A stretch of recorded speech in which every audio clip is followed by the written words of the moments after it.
ស្រីដែលខ្ពស់ស្រឡាំងរូបអូនស្អាតណាំងខ្ពស់ស្រឡាញ់ឲ្យវាផ្សំនឹងបងតើរូបអូនកូនចៅលោកណា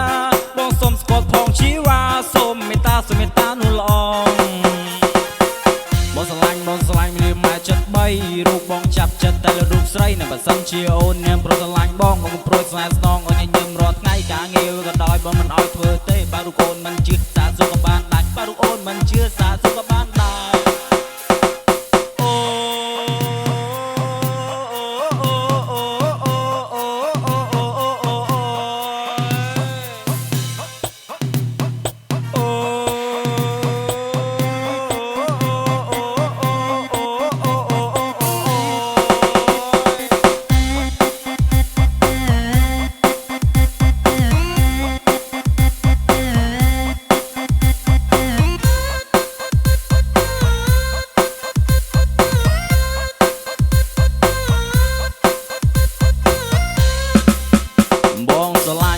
មនុស្សស្រីដែលខ្ពស់ស្រឡាំង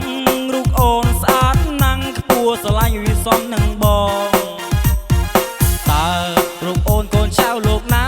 បងសុំស្គាល់ផងជីវ៉ាសូមមេត្តាសុំមេត្តានោះល្អបងស្រឡាញ់នឹងម៉ែចិត្ត3រូបបងចាប់ចិត្តតែលើរូបស្រីនៅបើសិនជាអូននាងព្រោះស្រឡាញ់បងអូនព្រួយស្នេហ៍ស្នងអូនញញឹមរាល់ថ្ងៃការងារវាក៏ដោយបងមិនអោយធ្វើទេបើរូបអូនមិនជឿសាសុខក៏បានដែរបើរូបអូនមិនជឿសាសុខក៏បានដែ